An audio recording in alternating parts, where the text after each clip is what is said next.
She had just saved a man's life with her bare hands. 12 hours in the OR. Blood under her nails.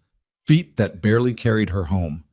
And the news inside her purse, the most beautiful secret she had ever kept, was meant to be tonight's gift. Instead, she stood frozen behind a half-open door, listening to her husband promise another woman a wedding ring. The woman laughing on that phone was her best friend of 15 years. Elena Vaughn didn't scream, she didn't collapse. She simply pressed one hand against her stomach and made a decision that would destroy them all. If this story already has your heart racing, you're exactly where you need to be. Hit that subscribe button right now, because what happens next will leave you speechless. Drop your city and country in the comments below. I want to see how far this story travels, and don't you dare leave before the end. Like this video, stay with me, because the best revenge you'll ever witness is just getting started. The rain came down the way it always did in late October in Manhattan. Not in sheets, not dramatically, but in that cold, relentless drizzle that soaked through your coat before you even noticed it was happening. The kind of rain that didn't announce itself. The kind that just wore you down. Elena Vaughn stepped out of the town car on East 74th Street at 11 minutes past 9 and stood on the sidewalk for exactly 3 seconds with her eyes closed. She did this every night after a long shift. Just 3 seconds of nothing, of standing between the hospital world and the home world, because once she walked through that door, she had to be a different person. Not a surgeon. Not someone who had spent the last 12 hours inside another human being's chest cavity. Just a wife. Just Elena. Tonight the 3 seconds weren't enough. She had delivered the news to herself in a bathroom stall at 4:47 p.m., sitting on the closed lid of a toilet with the test face down on her knee, too scared to flip it over for almost a full minute. When she finally did, her first reaction wasn't joy. It was this strange, hollow silence, the kind that fills your ears right before something enormous crashes into your life. Then the tears came, the real kind, the kind that don't have words attached to them. She had tucked the folded ultrasound photo into the inside pocket of her purse, against her chest, like it was something that needed protecting. Which, she supposed, it did. The brownstone on East 74th was a 4-story limestone townhouse that Adrian had purchased the year before they married, claiming he had fallen in love with the ironwork on the front gate. Elena had learned later, 2 years into their marriage, that he had purchased it because the previous owner had owed him a debt, and the brownstone was how that debt got settled. She had filed that information away the same way she filed away 100 other small inconsistencies about her husband, quietly, without comment, telling herself that every marriage contained rooms you didn't open. She was a surgeon. She understood the necessity of compartmentalization. She climbed the front steps, shook the rain from her coat collar, and let herself in. The entry hall was dark except for the lamp on the side table near the staircase. Marta, their housekeeper, always left that one on. The house smelled like the bergamot candles Adrian ordered from a shop in Florence and the faint, expensive ghost of his cologne, which seemed to cling to every surface like a second skin. Elena set her bag down by the door and slipped off her heels. She could hear his voice. He was in the study.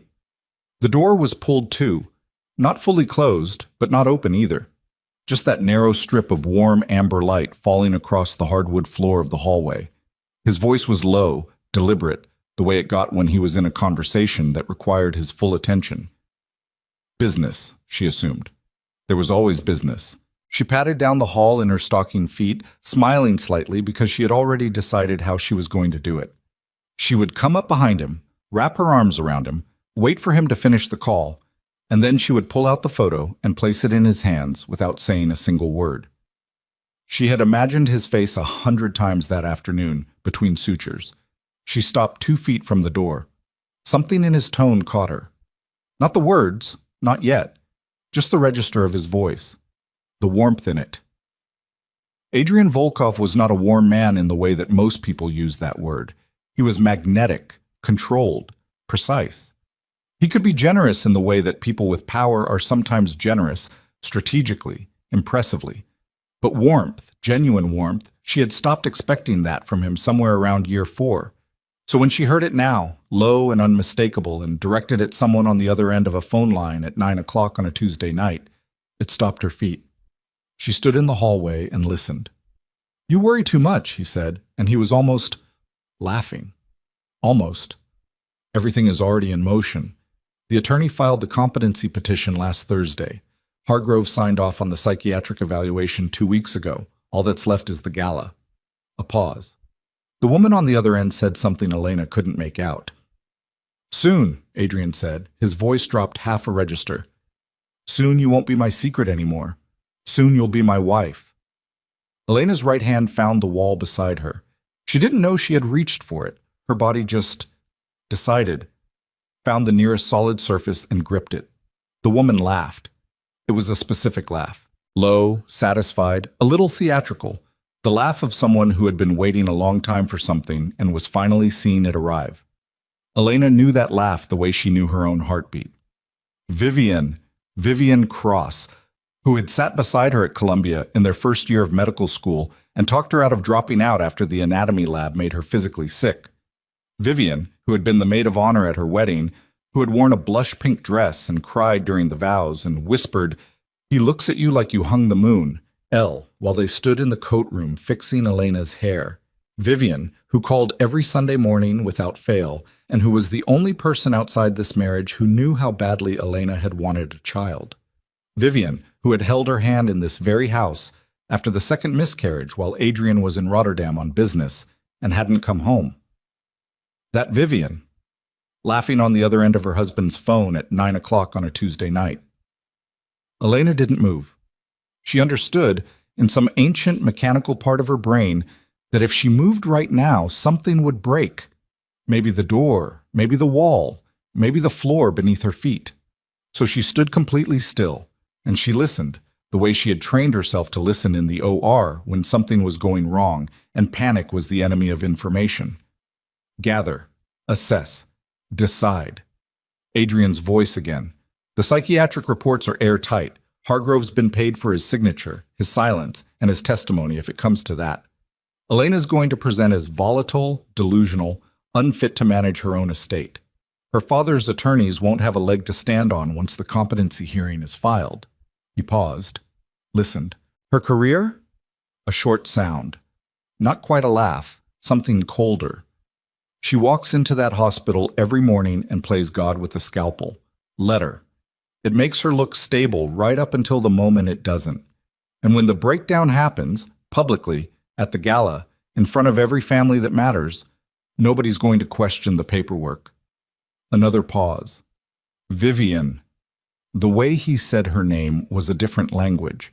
Patient, deliberate. The way you say the name of something you've been waiting for. 3 weeks.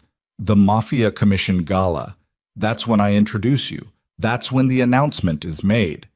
Everything transfers to me, the divorce proceeds with her legally incompetent to contest it, and we start the rest of our lives.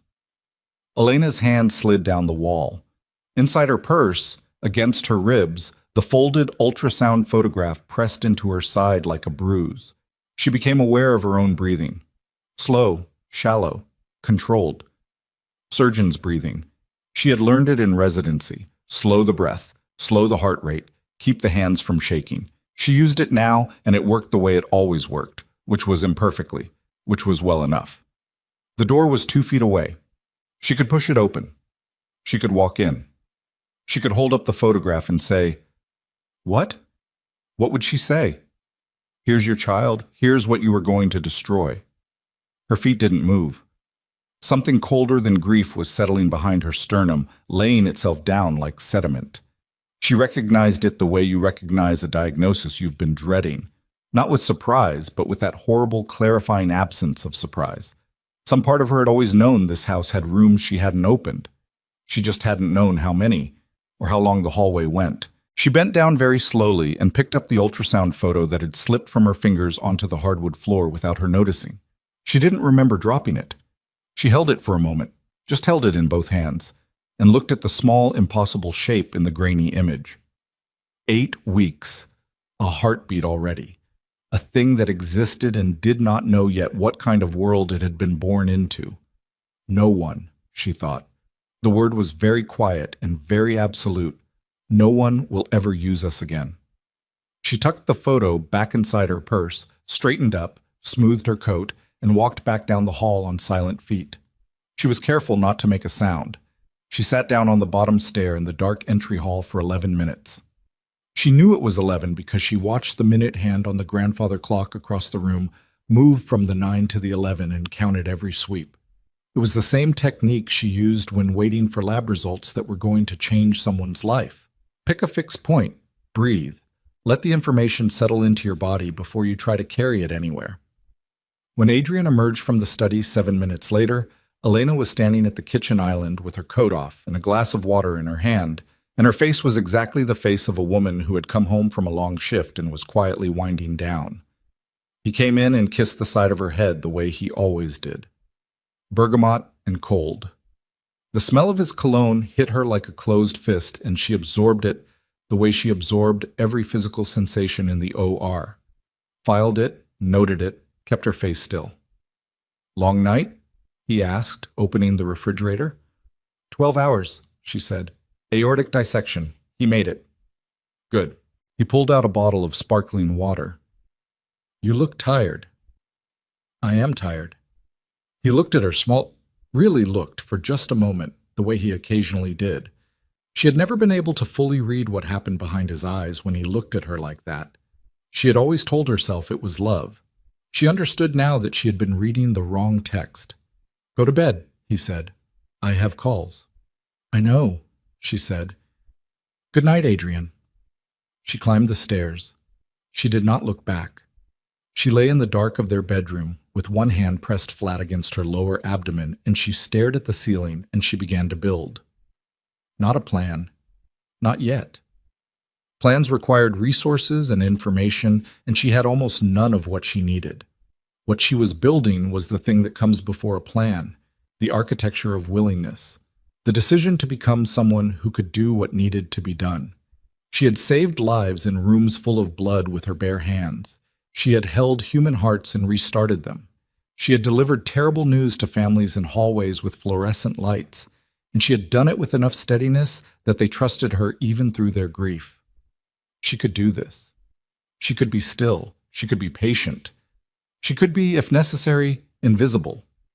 Adrian Volkov had spent 9 years building an empire on the foundation of her name, her reputation, her father's fortune, and her face. He had selected her. She understood that now with cold, surgical clarity, not because he loved her, but because she was the perfect piece. The brilliant, spotless, respected surgeon wife who made a mafia boss look like a legitimate businessman. He wanted her inheritance. He wanted her credibility. He wanted her removed cleanly, quietly, and publicly enough that no one would question the narrative. He had forgotten one thing. She was the one who knew how bodies worked. She was the one who understood what was vital, what was expendable, and exactly where to cut. The next morning, Elena woke at 5:15, 40 minutes before Adrian's alarm. She showered in the guest bathroom at the end of the hall. She dressed in the dark. She carried her shoes down the stairs in her hand and put them on in the entry hall. In the kitchen, she did not make coffee. She did not leave a note. She picked up her bag, checked that the ultrasound photo was still in the inside pocket, and she walked out the front door into the cold gray beginnings of a New York morning. The first thing she did was call her father's estate attorney, not the firm Adrian had retained for the marriage, but the original man, Wallace Chu, the one who had worked for her father for 30 years, and who was 71 years old and semi-retired and owed her father a loyalty that outlasted death.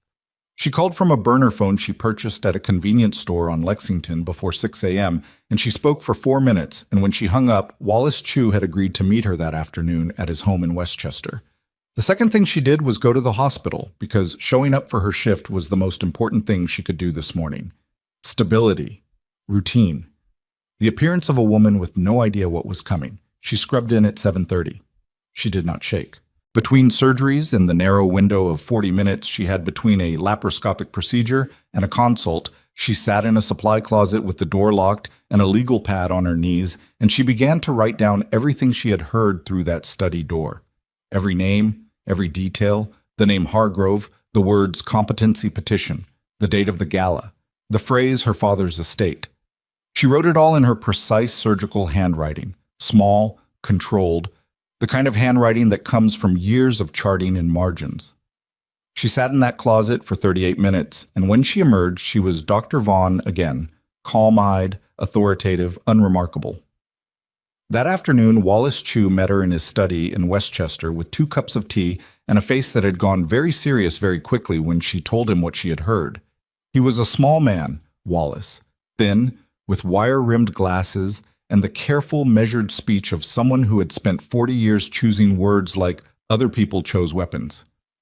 "If what you're describing is accurate," he said slowly, setting down his cup, "Adrian has been quietly positioning himself to have you declared legally incompetent for at least a year.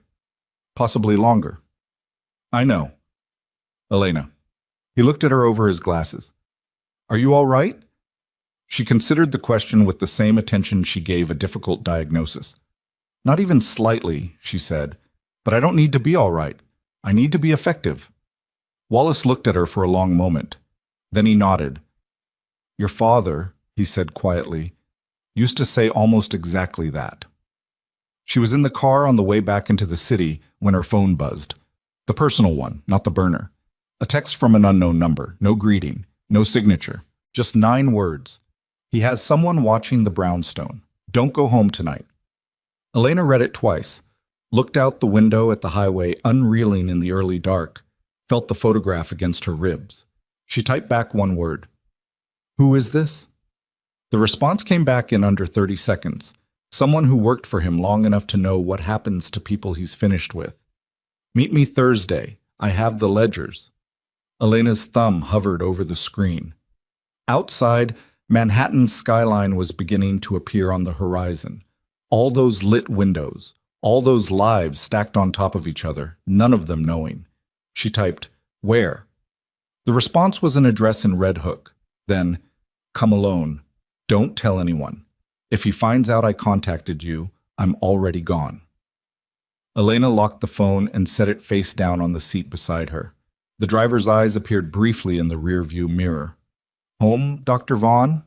She looked at the mirror, at her own face in it, pale, composed, unfamiliar to herself in some newly essential way. "No," she said. "Take me to the Meridian Hotel on 57th. I'll be staying there tonight." She turned back to the window. The city swallowed them whole, and somewhere in its 9 million moving parts, a net was tightening around a man who had never once imagined that the woman he had chosen to destroy might be the most dangerous person in the room. He didn't know about the ledgers. He didn't know about Wallace Chu. He didn't know about Thursday in Red Hook. And he didn't know, would not know until it was far too late, about the 8-week-old heartbeat that Elena Vaughn was going to protect with every weapon she had left. The Meridian Hotel on 57th Street was the kind of place where nobody asked questions because the rooms cost enough to buy silence by the night.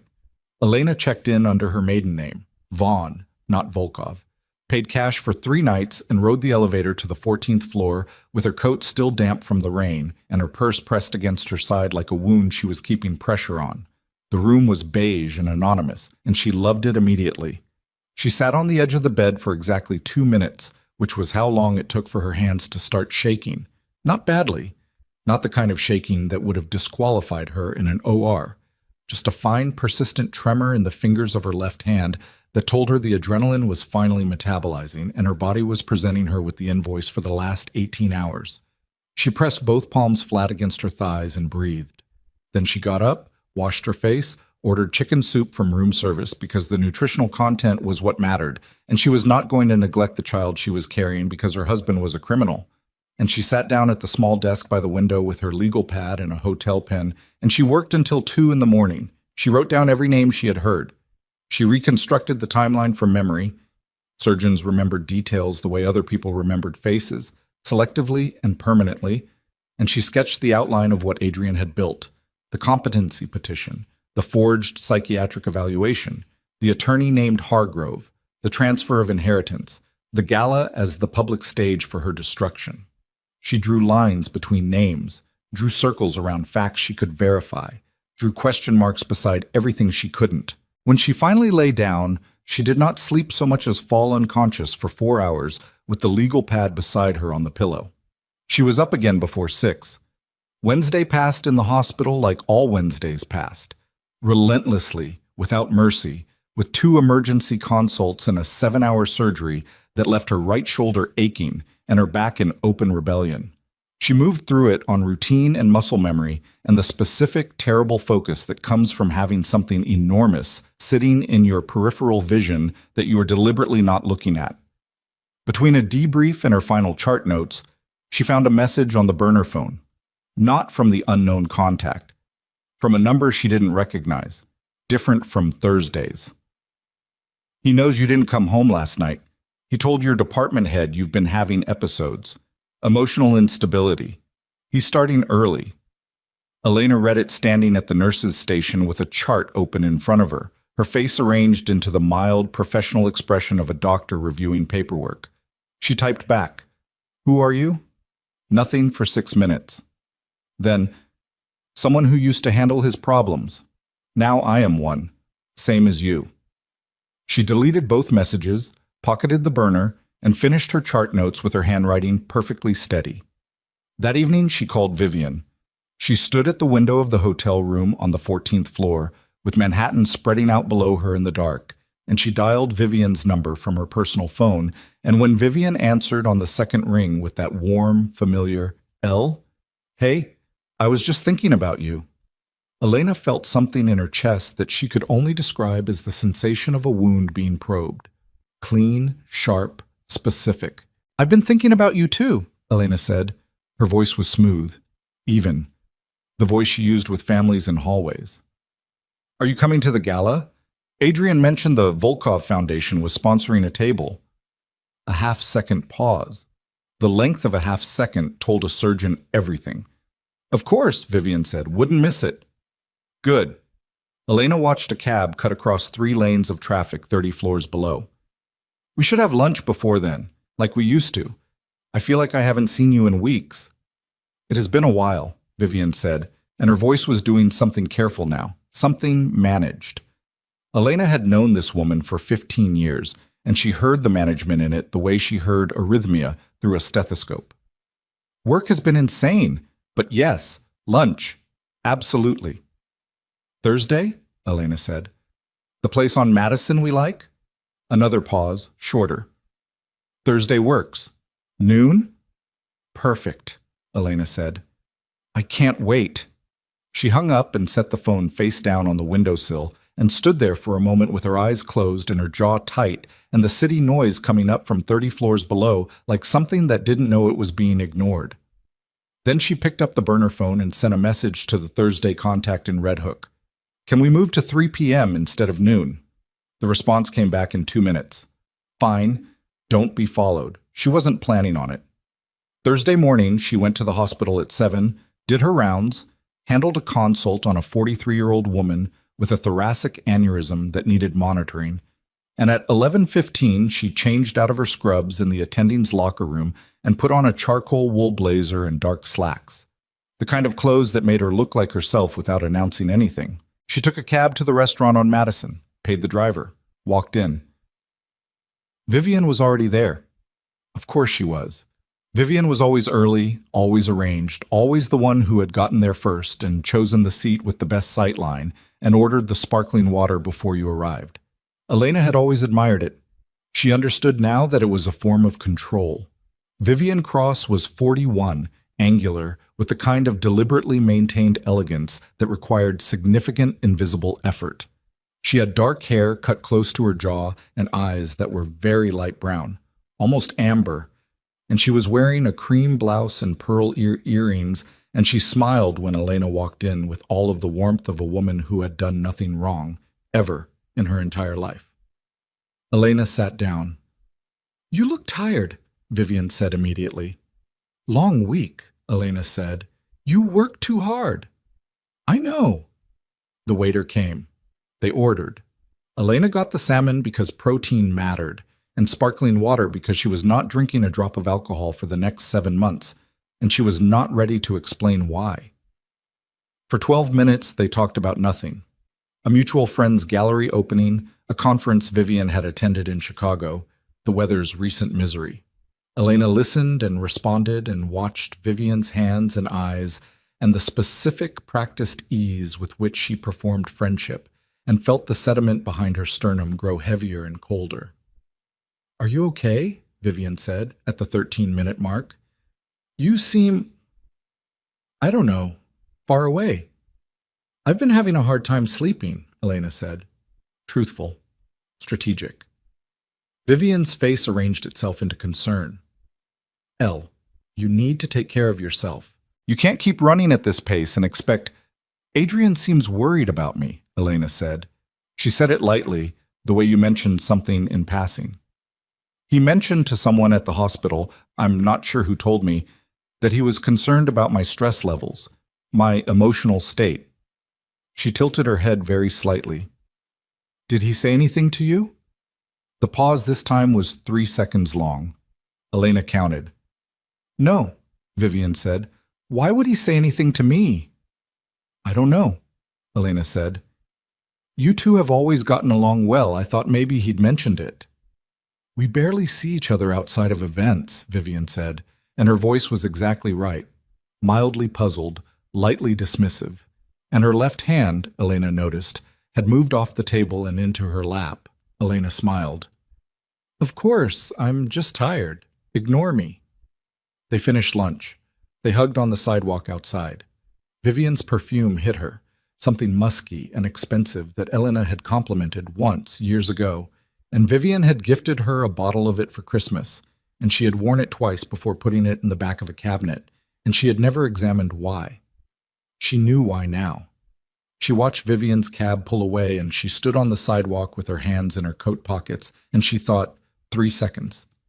That's how long it took her. 3 seconds to decide to lie to my face over a $12 plate of salmon. She hailed a cab and gave the Red Hook address. The warehouse district in Red Hook on a Thursday afternoon was mostly empty in the specific industrial way of waterfront neighborhoods that have been half gentrified and then forgotten about.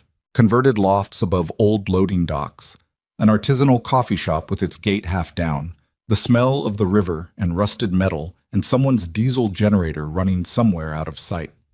The address was a former shipping office, a squat, flat-roofed building with painted-over windows and a door that had a buzzer with no label. Elena pressed it at 3:02 p.m. She stood with her back straight and her coat collar up and the cold coming in off the water, and she did not fidget, did not check her phone. The door opened. The man was somewhere between 40 and 50, with the kind of face that had absorbed significant damage over the years and settled into a permanent wary stillness. Short, broad in the shoulders, with hands that were too large for the rest of him, and a scar running from his left ear to the point of his jaw that had healed badly. He looked at her for a long moment, assessing, the way men in his profession assessed everything, and then stepped back to let her in. "You're smaller than I expected," he said. "You're exactly what I expected," she said, which was not entirely true, but close enough. His name was Gregor. He told her that without being asked, which she took as a sign of either honesty or very good stagecraft, and she remained agnostic about which. He had worked for Adrian for 11 years, logistics, which in the Volkov organization meant the movement of things that couldn't be moved legally, money, documents, occasionally people. He had stopped working for Adrian 8 weeks ago after overhearing a conversation that convinced him he was next on the list of problems to be quietly resolved. He had a large canvas duffel bag on the industrial metal table between them. He unzipped it. Elena looked inside. Ledgers. Actual physical ledgers, cloth-bound, handwritten, the kind of record-keeping that existed specifically because it couldn't be hacked or subpoenaed digitally. 8 of them, covering what Gregor said were the last 6 years of the Volkov organization's financial operations. Shell companies, political payments, judicial bribes. Gregor confirmed Hargrove by name without being prompted, which told her his information was real. Wire transfers to offshore accounts, records of real estate transactions that had laundered somewhere north of $400 million, and 3 pages near the back of the most recent ledger that detailed payments to a Dr. Neville Hargrove, licensed psychiatrist, in amounts ranging from $30,000 to $120,000, with dates attached. The last payment was 9 days ago. Elena picked up that ledger. She held it in both hands. She turned to the Hargrove pages, and she read them the way she read charts, slowly, completely, without reaction. "You've had these for how long?" she said without looking up. "Since I left," Gregor said. "I took them the night I walked out." "Insurance." "Insurance against what?" "Against exactly this." He paused. "Against him deciding I'd become a liability." She looked up. "Has he?" Gregor held her gaze. "2 days ago, someone set fire to my apartment in Greenpoint. I wasn't home." Elena closed the ledger, set it back in the bag. "What do you want?" "Same thing you want," he said. "To walk away from this alive." "I can't promise you that." "No," he said, "but the feds can." She looked at him for a moment. "You want federal protection." "I want to testify. I want the deal that comes with testimony. And I want to give you these because they're useless to me without someone who can get them to the right hands without getting killed first." "Why me?" He looked at her like the question was slightly stupid. "Because you're the only person in his life who has a reason to destroy him and the credibility to survive it." She picked up the duffel bag. She took the ledgers. She took a cab back to the Meridian Hotel, and she sat on the floor of the hotel room closet with the duffel bag open in front of her, and she photographed every page of every ledger with her personal phone, then transferred the images to an encrypted drive that Wallace Chu's paralegal had set up for her that morning. She worked for 3 hours without stopping. Her back ached. Her knees ached. The baby, she had read, was the size of a raspberry. 8 weeks, a heartbeat, no awareness yet of the position it had been born into. She pressed her hand against her abdomen once, briefly, in the middle of page 47 of Ledger 5, and then went back to photographing. At 7 that evening, Wallace Chu called her from his personal phone, not the office line, the personal one, which told her what he'd found. "Elena." His voice was careful. Old lawyer careful, the kind that had been trained over decades to deliver bad news without delivering it all at once. "I pulled the filing records today. There was a petition for competency evaluation filed in Manhattan Surrogate's Court 11 days ago. The petitioner is listed as the estate's current financial trustee. Which is Adrian." "Which is Adrian?" A pause. "The psychiatric evaluation attached was authored by a Dr. Neville Hargrove. I've looked into him. His license has 2 prior disciplinary actions, both for documentation irregularities. The evaluation describes you as experiencing, and I'm quoting directly, persistent delusional episodes, emotional dysregulation, and acute paranoid ideation incompatible with autonomous financial management." Elena was sitting on the edge of the hotel bed. She noticed distantly that her right foot was bouncing, a habit she'd had since medical school, a pressure valve for things that had nowhere else to go. She stopped it. "How long do I have before the hearing?" she said. "The hearing is scheduled for 3 weeks from Friday," Wallace said, 12 days after the gala. Of course it was. The gala was the public destruction. The hearing was the legal cleanup. The sequence was elegant in a way that made her want to break something. The careful, systematic efficiency of a man who never left a loose end. "Wallace," she said, "I need you to file an injunction, challenge the petition on procedural grounds. Something that creates delay without tipping him off, that I know." "I can do that," he said. "Elena." He paused. "Is there anything else you need to tell me? Anything I should know that would affect the strategy?" She thought of the raspberry-sized heartbeat. "Not yet," she said. "Soon." She hung up. She was still sitting on the edge of the bed at 8:30 when the knock came at the door. Not the door. That was too loud a word for it. It was 4 specific knocks, spaced deliberately. 2 close together, a pause, then 2 more. She did not move for 3 seconds. Then she crossed to the door and looked through the peephole. The man standing in the hall was someone she had never seen before. Mid-30s, dark overcoat, the kind of flat expression that came not from stupidity, but from professional suppression of any readable emotion. He was looking directly at the peephole the way someone looks at it when they know exactly where it is. "Dr. Vaughn," he said through the door. He pitched his voice low, not quite a whisper, but close. "I'm not going to hurt you. I work for Marcus Ray." Elena's hand tightened on the doorframe. Marcus Ray. She knew that name, had heard it once, at a dinner 3 years ago, When Adrian had been in a rare, expansive mood and had said of a deal that had gone smoothly, Ray handled the New England side and then changed the subject with the speed of a man who had spoken without thinking. She had filed it away. Another name in the room she didn't open. "What does Marcus Ray want?" she said through the door. She did not open it. "He wants you to know," the man said, "that your husband's relationship with the commission is more fragile than you know, and that there are people inside the organization who would prefer that the gala go differently than Adrian is planning." "Why are you telling me this?" A pause. "Because Mr. Ray has significant financial exposure in 3 of the shell companies your husband controls. If federal investigators find those ledgers, Mr. Ray's name appears on page 61. Elena closed her eyes for exactly 2 seconds. Page 61. She had photographed page 61. She had not yet read it closely enough to register the secondary names. "He wants me to suppress evidence," she said flatly. "He wants a conversation," the man said. "He's prepared to offer resources in exchange for discretion on specific pages. And if I say no?" The man was quiet for a moment. When he spoke again, his voice had not changed, still professional, still even, and that was somehow worse than if it had. "He doesn't expect you to say no," the man said. "He thinks you're a practical woman." Elena opened her eyes. She was looking at the door, at the cheap brass of the peephole casing, at the plain painted wood of a hotel door, at the unremarkable surface of a situation that was no longer containable. She had the ledgers, she had Wallace, she had Gregor, she had the encrypted drive, and now she had Marcus Ray, who had decided she was a leverage point, which meant that someone inside the organization had told him she was moving, which meant her window was closing faster than she had calculated, which meant the careful, patient architecture she had been building since Tuesday night was under threat of collapse. She put her hand flat against the door. "Tell Mr. Ray," she said, "that I'm going to need 24 hours to consider his offer." A pause. Then, "He can give you that?" "Good." She pressed her palm against the painted wood.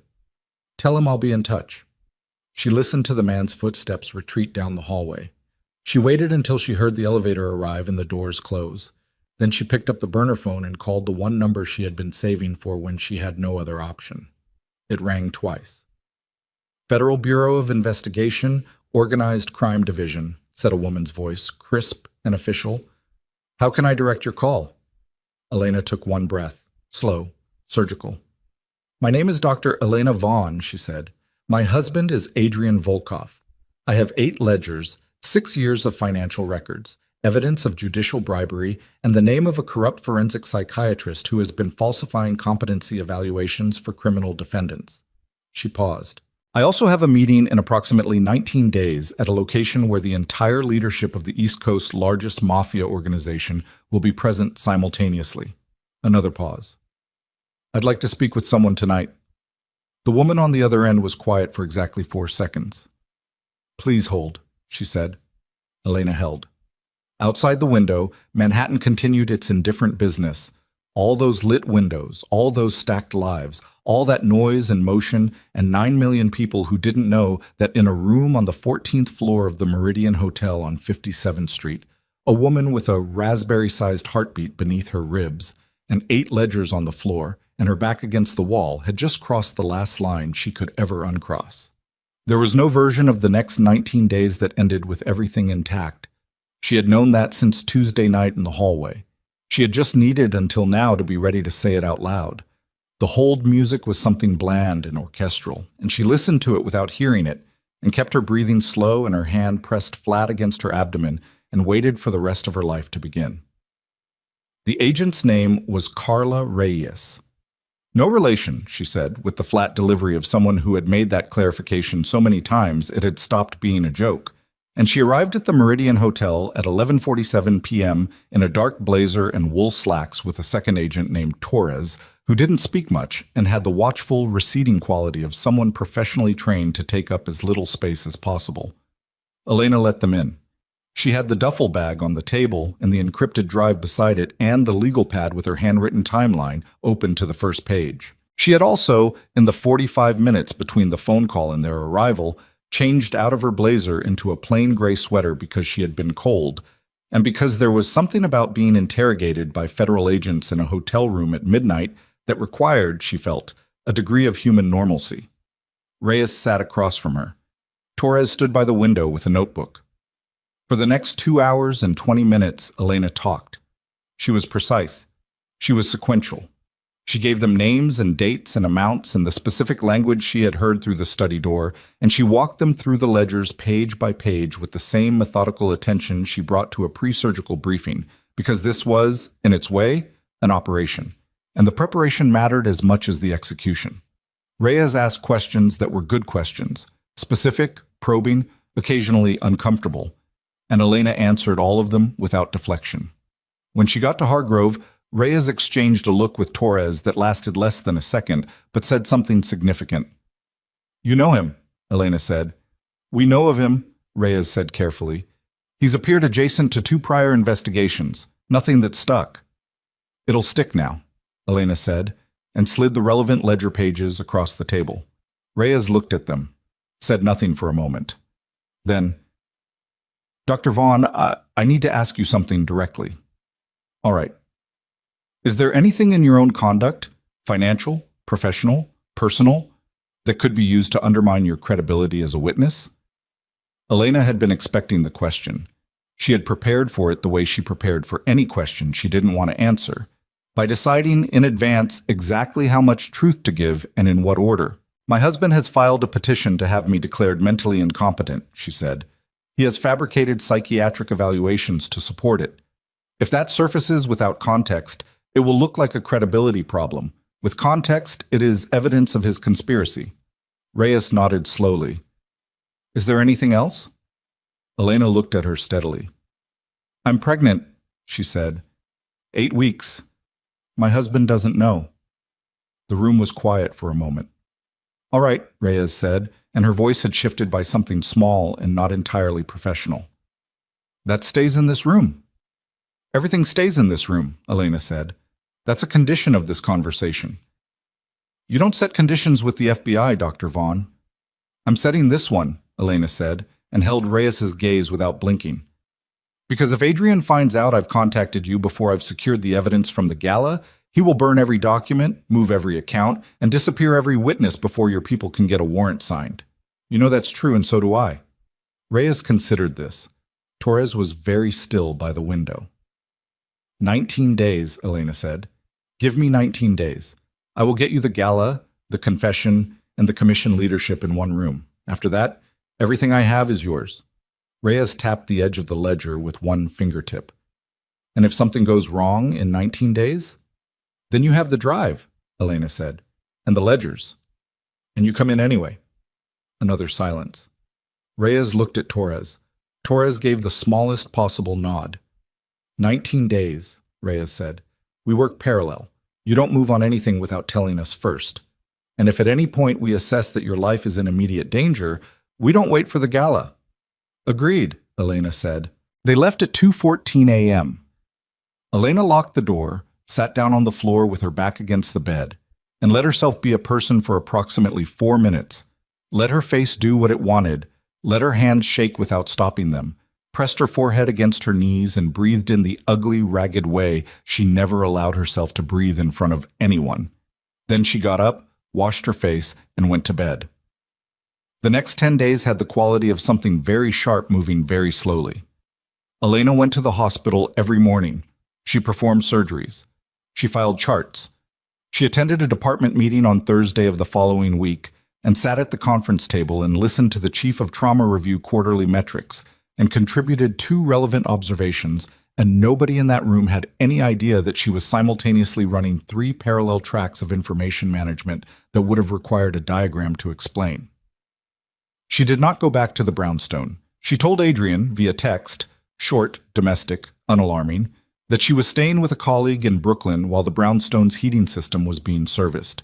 He responded with one word, "Fine," which told her either that he believed it or that he was past the point of needing to monitor her personally, which were 2 very different problems. She met with Wallace Chu twice more, once at his home, once at a coffee shop in Midtown, where they sat by the window and spoke in low voices about injunctions and procedural challenges, and the specific legal language required to delay a competency hearing without revealing that the respondent knew it was coming. Wallace had filed the delay motion. It had bought them 12 additional days, which was, Elena calculated, exactly what she needed. She did not respond to Marcus Reyes' man. She let the 24 hours expire and then let another 48 hours pass. And when no second contact came, she understood one of two things.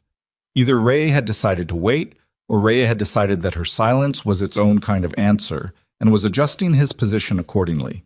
Neither option required her to act immediately, so she didn't. What she did do on the 11th day was go back to Red Hook. Gregor was not at the warehouse. The door was open.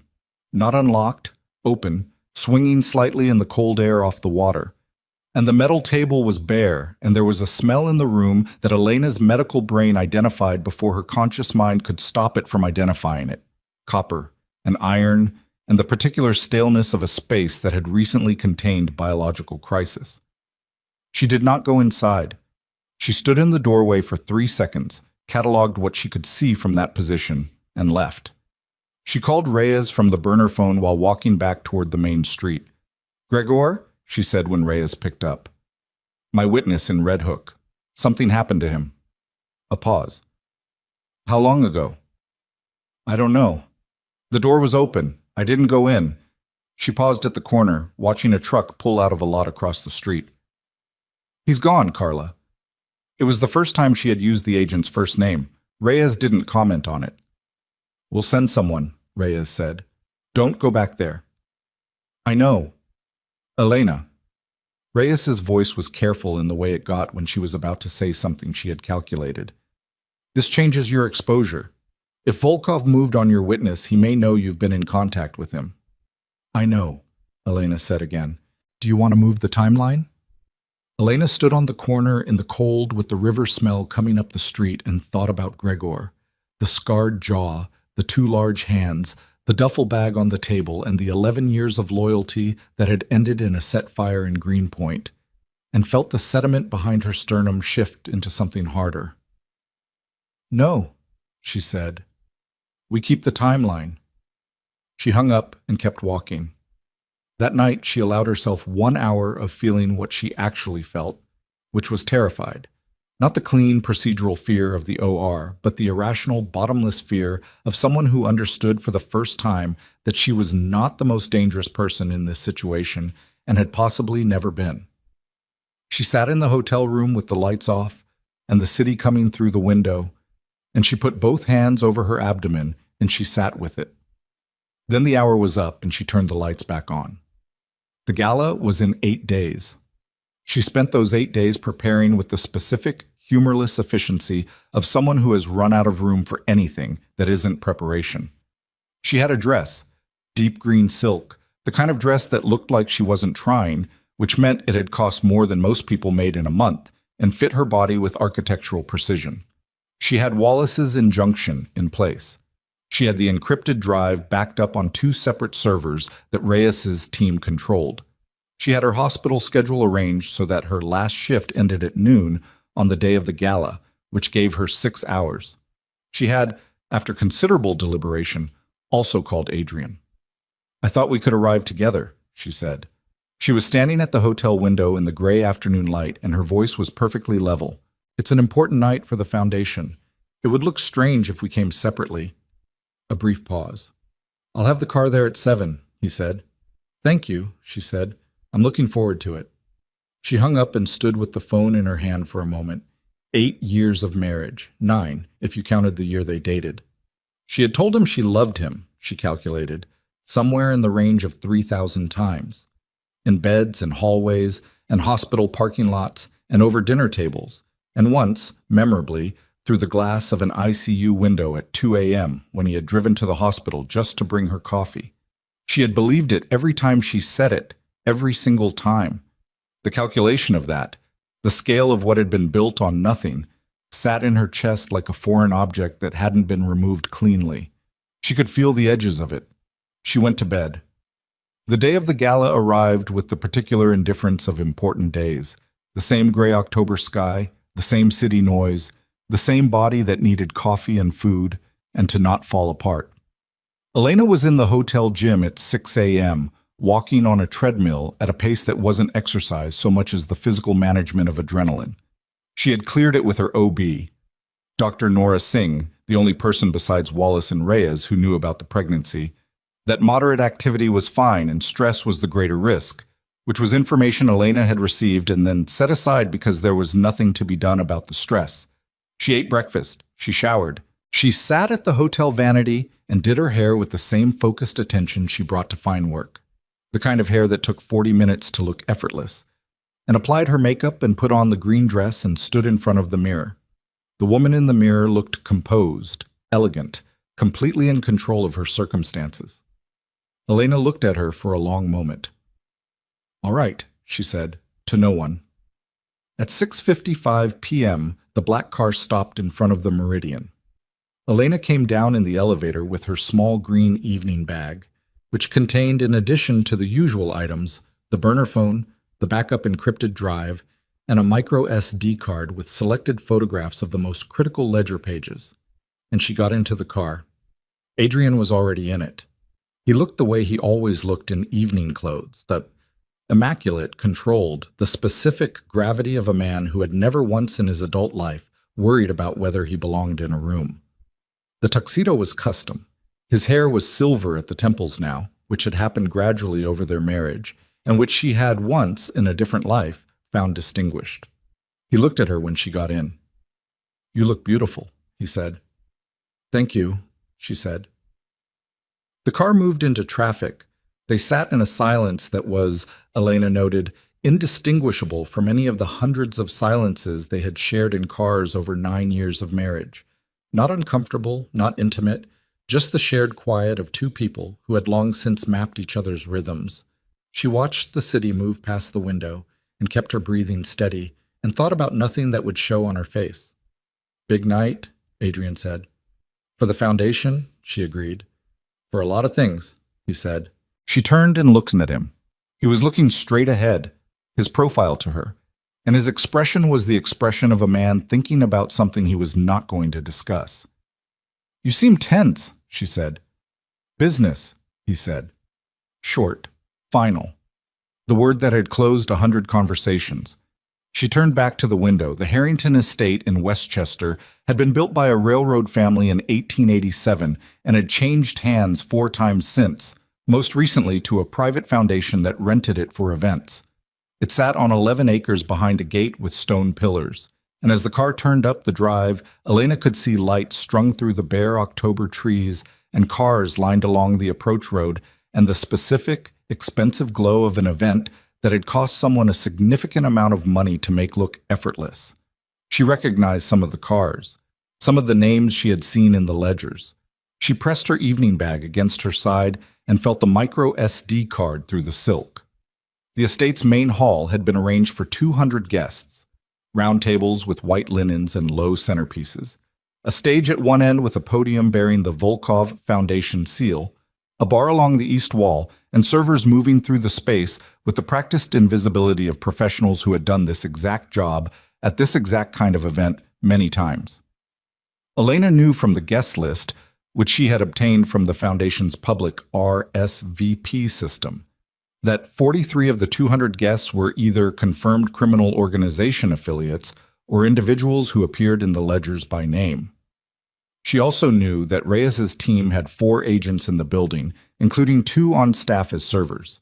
She did not look for them. She took a glass of sparkling water from a passing tray, smiled at the wife of a city judge whose name she recognized from page 23 of Ledger 3, and moved through the room with the unhurried ease of a woman who had been navigating exactly this kind of event for 9 years and had never once needed to think about how. She found Vivian at the bar.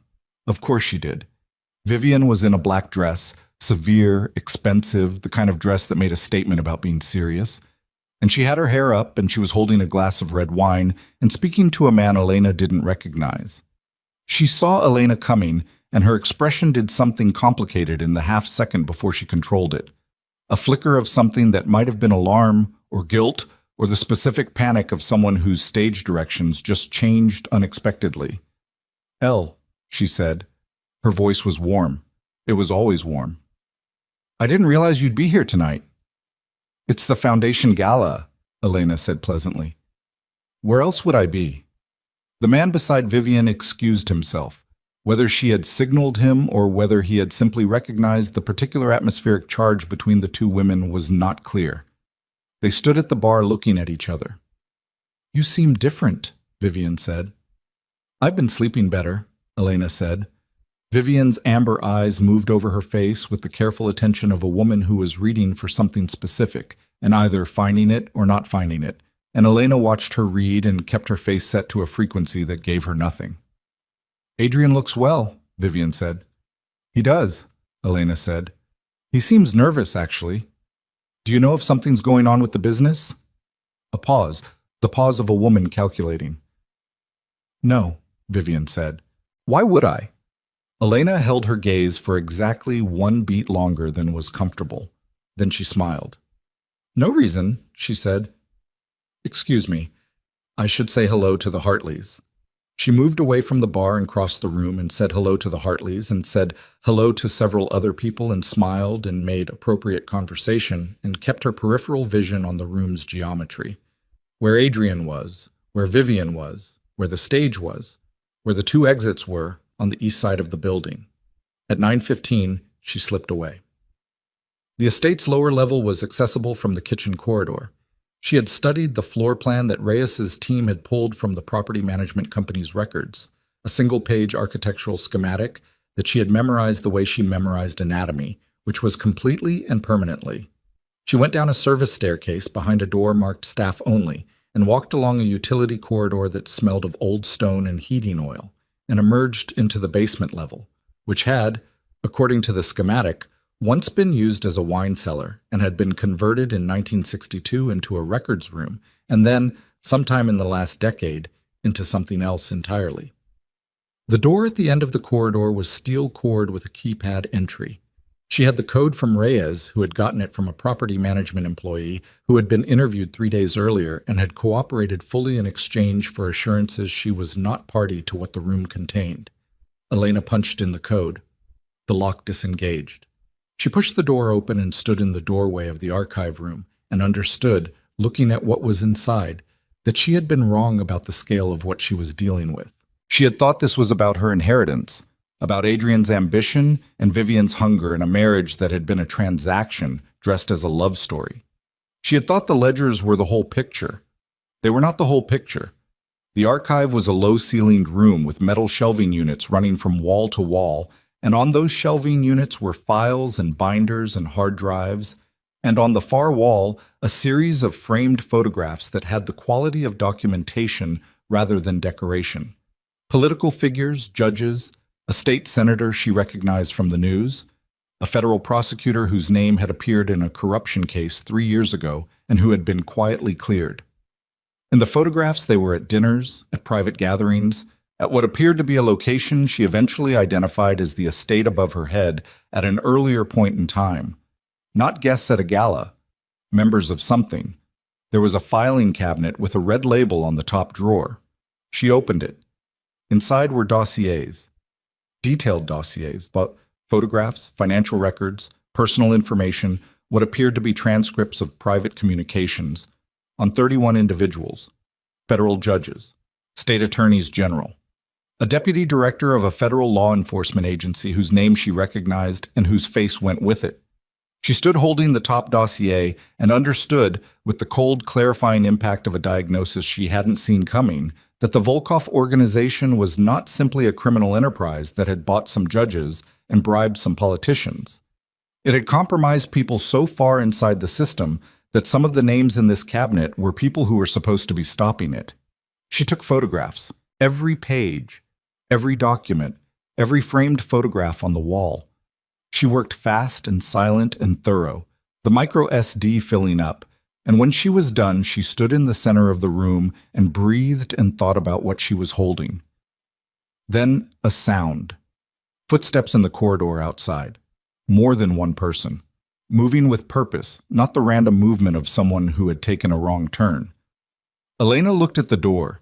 She had left it pulled to but not latched. She pressed herself against the wall behind the shelving unit nearest the door, killed her phone screen, and stood in the dark between a metal shelf and the stone wall with her green silk dress and her evening bag and her heart rate doing things she noted clinically and could not afford to respond to. The door opened. 2 men came in. She could see them through the gap between the shelving units, partial views, angles of torso and arm, and the specific way men move when they believe themselves to be unobserved and unobserving. Adrian was not one of them. The man who spoke first she had never seen before. Heavy-set, white-haired, the kind of physical authority that came from decades of not being questioned. The second man was younger, in a tuxedo that didn't sit quite right on his frame. "She's not upstairs," the first man said. The second man said, "Gregor's people confirmed she copied the ledgers." Elena stopped breathing for 1 second, then resumed, slowly, silently. "All of them?"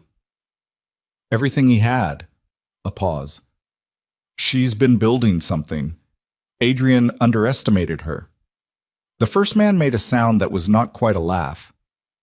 "He's been underestimating her for 9 years, starts to look intentional." "What do you want to do?" A silence. She could hear the first man breathing, heavy, deliberate, the breathing of a man who was accustomed to taking his time with decisions because no one in his life had ever rushed him. "Find her," he said, "before she gets back upstairs. Whatever she found in this room doesn't leave the building." Elena pressed her back harder against the stone wall and felt the cold of it through the silk of her dress, and felt, for the first time in this entire nightmare, the specific terror of a situation she could not operate her way out of. Her phone was in her hand. The burner, Reyes's number already up, thumb on the call button. She had promised she would send a signal when she was in the archive, and she had not sent it because she had been photographing and had not wanted the screen light visible under the door. If she called now, they would hear her. If she didn't call, Reyes's team didn't know she was down here. The 2 men split. The younger one moved toward the back of the room, scanning the shelves. The white-haired man moved toward the door, and then stopped, 4 feet from where Elena stood motionless behind the shelving unit, and turned to face the shelves beside him and ran one hand along the edge of a binder as though checking that it was still in place. He was 3 feet from her, 2.5. She could see the side of his face, the loose, heavy skin of a man past 70, the deep lines, the eyes that moved across the shelf with the proprietary certainty of someone who knew every object in this room and would notice the absence of any one of them. His hand moved along the shelf, stopped at a gap where the dossier she had been holding had not been fully returned to its exact original position. His head turned, fractionally, in the direction of the gap. Elena pressed the call button without looking at the screen and dropped the phone silently into her evening bag and stood completely, absolutely, surgically still. The white-haired man looked at the gap in the shelf, looked at the shelving unit, looked at the space behind it, and Elena met his eyes in the dark and understood, in the precise, irreversible moment of his recognizing her face, that the 19 days she had so carefully counted down had just run out. The white-haired man's name was Constantine Mare, and Elena knew it the same way she knew most things she wasn't supposed to know, because she had read it on page 44 of Ledger 6, listed as primary beneficiary of a shell company called Harwick Maritime Solutions, and because his face was in 3 of the photographs on the archive wall behind her, and because her brain had made the connection in the same half-second that he was making his own.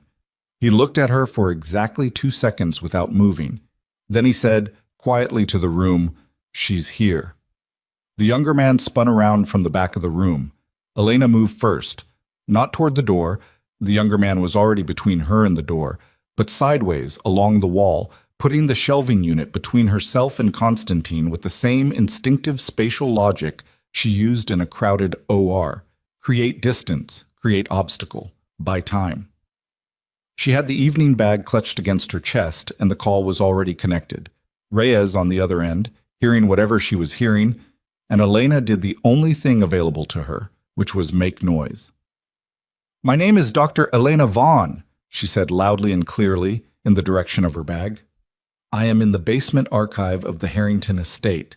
There are 2 men in this room." The younger man crossed the room in 4 strides and grabbed her right arm above the elbow, hard enough that she felt the pressure of it in her shoulder socket, and she turned her body into it, not away, into it, the same counterintuitive direction you moved when a patient in restraints grabbed you. and she slammed the base of her palm upward against his chin with the compact, precise force of someone who had spent 30 seconds in a crisis situation and was done being polite about it. His head snapped back, his grip loosened. Not enough, but enough. She was not a small woman. She was 5'8", and she ran because her job required her to be on her feet for 12 hours at a stretch. And she had, in 37 years of living, never once been in a physical altercation. But she was also the woman who had been standing in a room for 2 weeks making the hardest decisions of her life. And something had burned away during those 2 weeks. Some insulating layer of the person who absorbed things gracefully and navigated around conflict. And what was underneath it was leaner and less negotiable. She drove her elbow into his solar plexus, and he doubled forward and she stepped around him toward the door. Constantine Marr was in the doorway. He wasn't moving toward her. He was simply standing there, blocking the exit, with his hands in his jacket pockets and his expression that of a man watching something unfold at a pace he could afford to let develop. "Dr. Vaughn," he said. His voice was deep and unhurried and European in some way she couldn't precisely locate. "You're going to hurt yourself." "Get out of my way," she said. "That's not going to happen." She looked at him, at the width of him in the doorway, at the specific settled quality of a man who had been in situations like this more times than she could count and had survived all of them. And she recalculated in real time the way surgeons recalculate when what they find inside doesn't match what the imaging showed. "My call is still connected," she said. "Federal agents are in this building right now. If you touch me, that becomes a federal assault charge stacked on top of everything else in this room." Something moved across Constantine Marr's face. Not fear. Something more considered. "Smart woman," he said. "Get out of my doorway," she said. He looked at her for a moment longer. Then, and this surprised her more than anything that had happened in the last 4 minutes, he stepped aside. She walked through the doorway and into the corridor, and she did not run because running was panic, and panic was information she was not going to give anyone. And she walked the length of the utility corridor with her back prickling and her jaw clamped and emerged through the staff-only door into the kitchen corridor and kept walking. And it was only when she pushed through into the main hall and the noise and heat and light of 200 people hit her all at once that she let herself take a full breath. The burner phone was still connected. She raised the bag to her ear. "Carla?" "We heard," Reyes said immediately. She sounded like someone who had been standing up for the last 5 minutes. "You need to get to the north exit. Torres is positioned—" "Not yet," Elena said. A silence that was not a happy silence. "Elena, I have the photographs. I have everything in this room. But if I leave now, Adrian walks out of this building tonight, and you spend 6 months trying to rebuild the evidentiary chain." She stopped near a pillar at the edge of the room, putting her back to the stone and her face to the crowd, and she scanned the room with the systematic attention she had trained herself to use, reading the space the way she read a patient chart. Find the critical finding first, everything else is context. "Where is he?" A beat. Then Reyes, with the resigned flatness of someone who had correctly assessed that arguing was not going to be productive. "Stage left. He's been speaking with a man in a gray suit for the last 12 minutes. "That's Constantine Marr," Elena said. "He just had me detained in the basement archive." A longer silence. "He let you go." "I told him your people were in the building. That may have been premature." "It got me out of the basement," Elena said. "I'll take it." She found Adrian. He was exactly where Reyes had said. Stage left. In conversation with Marr, who had apparently moved very quickly for a heavy-set man in his 70s.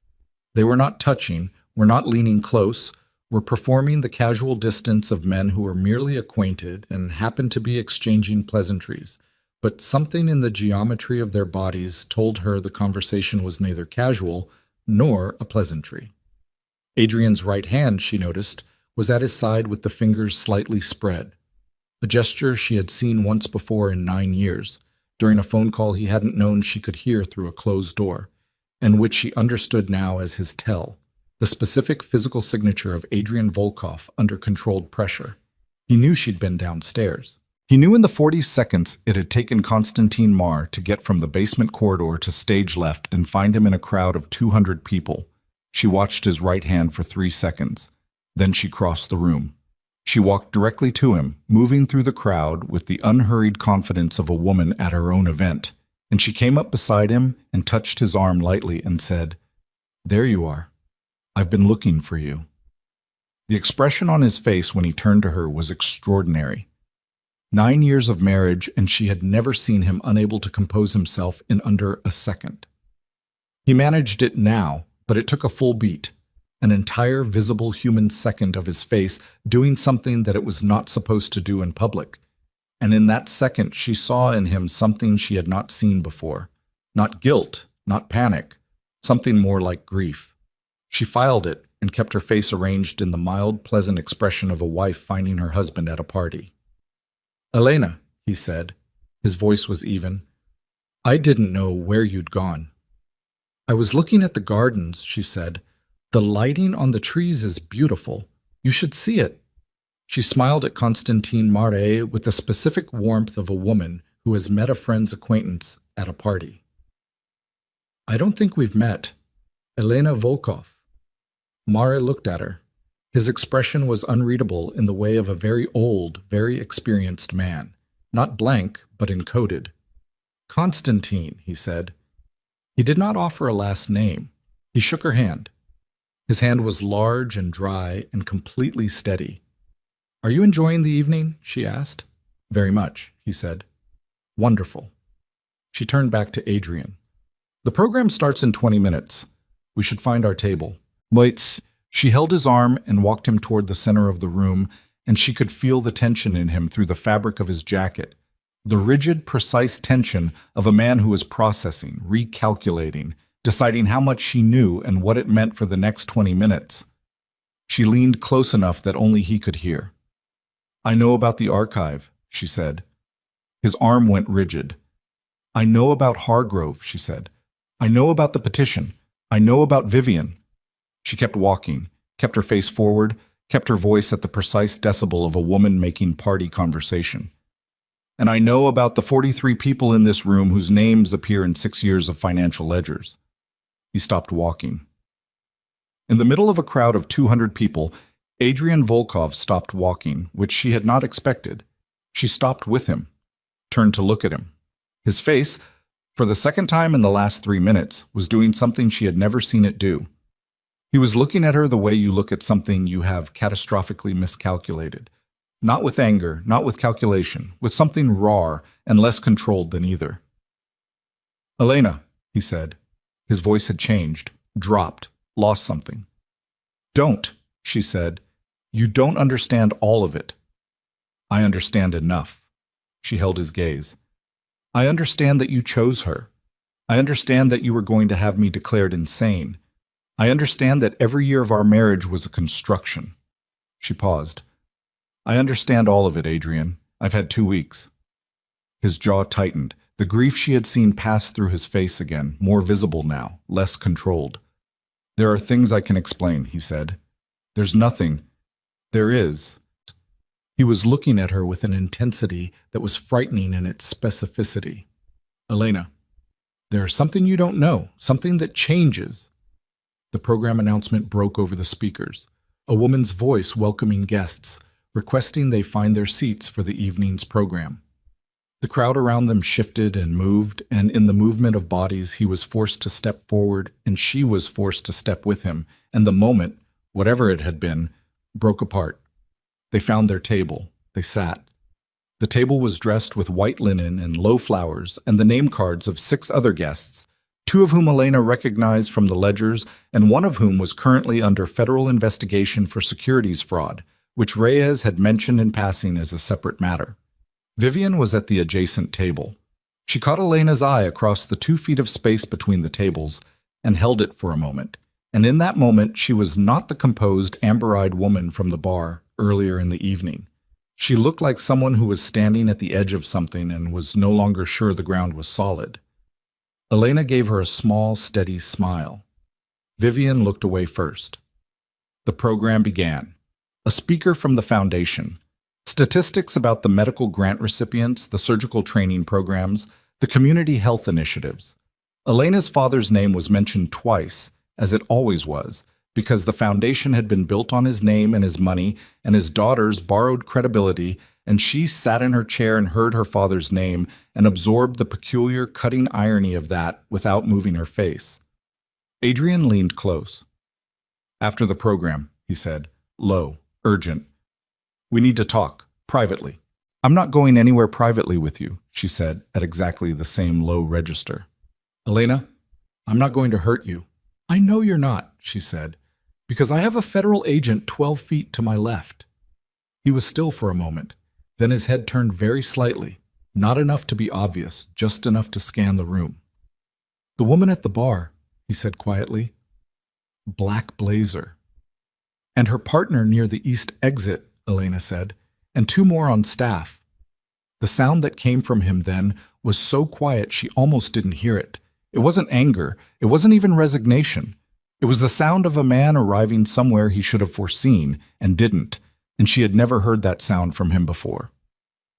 At the podium, the foundation speaker finished and was replaced by a man from the city's business council who said things about leadership and philanthropy that slid off the surface of the room like water. Adrian's right hand was flat on the table between them. He was looking at the podium. His face was the face she had known for 9 years. Composed, angular, in absolute control. And she watched it from 2 feet away and felt the weight of all the time she had looked at that face and believed something about it that wasn't true. "The child," he said. She went very still. He was still looking at the podium. "I found the photograph." The floor didn't drop. She was a surgeon. She didn't let floors drop. She kept her face exactly where it was and her hands exactly where they were. And she breathed. "In your purse," he said quietly. "The night of the study. You dropped it in the hallway. I found it when I came out and you'd already gone upstairs." The hallway. The folded ultrasound photo that had slipped from her fingers. She had picked it up. She had been certain she had picked it up. She had not picked it up. He had been carrying it for 2 weeks. "How long?" he said. Still not looking at her, she said nothing. "Elena." Now he turned. His eyes were dark and very direct, and she could see, and hated that she could see, that what was in them was not manipulation and was not strategy. "How long have you known?" "Long enough," she said. He held her gaze. She held his. Around them, the room went on being a room full of people who didn't know what was happening 2 feet below the surface of a dinner table covered in white linen and low flowers. "I'm going to stand up in approximately 4 minutes," she said, quietly and finally, "and walk to the podium and hand a drive to Agent Reyes. At which point, every federal case being built against you and everyone in this room becomes active. You can try to stop me. Or you can sit here." "Elena?" "The child," she said, and her voice did something she did not intend, caught on something, steadied again, "is not a negotiation." Something broke in his face. Not the composed surface underneath it in the structural elements, something she had never seen break in 9 years of watching this man hold himself together in circumstances that would have destroyed anyone else. She stood up. Her chair scraped back and she was standing in a green silk dress in a room full of 200 people, and her heart rate was elevated and her hands were steady, and everything that was going to happen next was already in motion. Had been in motion since she stood in a hallway on a rainy Tuesday night and heard a laugh she recognized on the other end of a phone call, and there was nothing left to calculate. She took 3 steps toward the podium. Then the lights went out. Not a flicker, not a malfunction. The entire estate went dark. Main lights, perimeter lights, the strings of lights in the October trees outside. All of it, simultaneously, in the total, disorienting darkness of a building that had just lost all its power at once, and the room erupted in the sound of 200 people reacting to sudden darkness. Gasps, voices, a chair scraping back somewhere, a glass breaking. Elena stopped walking. In the dark, she was a body, in a green dress, in the middle of a room she could not see, with the drive in her bag and the sound of 200 people in motion around her, and the specific, terrible knowledge that this was not a coincidence and was not a malfunction. Someone had cut the power. Someone who was not Reyes. She dropped low instinctively. Knees bent, center of gravity down. The spatial memory of the room's layout the only reliable information she had, and moved toward where she calculated the edge of the room to be, 3 tables north of where she'd been standing, away from the crowd's movement, which was pushing toward the exits on the west side. Her hand found a table edge. She held it and breathed and listened. In the dark, she heard Adrian's voice, closer than she'd expected, saying with a clarity and urgency that cut through the noise, "Elena, don't move." She moved, eastward toward where Torres had been standing at the east exit, navigating by memory and by the faint, cold draft that told her there was an exterior wall somewhere to her right, and she had made perhaps 8 steps when a hand closed around her wrist. Not Adrian's. Wrong size, wrong grip. She pulled. The grip tightened. A small flashlight came on, handheld, close to the floor, and in its upward light she saw a face she didn't know, young, narrow, the look of someone following specific instructions with the specific vacancy of a person who is a means to an end. "Mr. Marr wants you to wait," he said. She hit him in the throat with the edge of her hand. He made a sound, and the flashlight dropped, and she grabbed it off the floor before it rolled under a table, and she kept moving, east wall, her hand on the back of the last row of chairs, and she pushed through what she hoped was the correct door, and it was cold air, stone floor, the service corridor. She ran, not the careful, controlled movement of the last 2 weeks. She ran, in heels on stone, with the small flashlight in one hand and her bag in the other, the green silk dress doing nothing useful in the cold, and she hit the east exit at a dead sprint, and the door opened and Torres was there. Actually there, coat open, hand on his weapon, face doing the concentrated thing that federal agents' faces did when everything had just gone sideways. "I've got her," Torres said, into his earpiece. His other hand went to Elena's arm, steadying, not restraining. "Are you hurt?" "No." She was breathing hard. She hadn't run like that in months. "Someone cut the power. There's a man in there who works for Constantine Marr. We know. We're working it." He was already moving them along the exterior wall, away from the main entrance and toward the tree line, where 3 additional agents were materializing out of the dark, with flashlights, and the specific organized movement of a team executing a contingency. Behind her, through the stone walls of the estate, she could hear the sound of the event collapsing. Raised voices, phones being lit, the distant sound of someone giving instructions through what sounded like a bullhorn. Reyes appeared from the tree line at a controlled jog. She looked at Elena with the rapid clinical assessment of a woman who needed exactly 2 seconds to establish that her witness was intact. "The power cut," Elena said, before Reyes could speak. "That wasn't you." "No," Reyes said. "Marr." "Possibly. Or someone who doesn't want Marra's name in our files either." Reyes took Elena's arm and they moved together into the tree line, into the cold and dark and the particular smell of October leaves and wet grass, with the estate behind them lit now only by the flashlights and phone screens of 200 people who had come to a gala and found themselves in a blackout. "The drive," Reyes said. Elena reached into her bag and put it in Reyes' hand. Reyes closed her fist around it. "We need to get you out of here." "What about Adrian?" "We have agents inside." "He knows," Elena said. "He knows you're here. He's known since I told him 40 minutes ago." Reyes looked at her. "You told him?" "Yes." "Why?" Elena thought about the expression on his face, the grief, the way he had said the word child in the dark of the dinner hall, the broken thing in his face's architecture. "Because I needed to know," she said. Whether there was anything left of him worth knowing.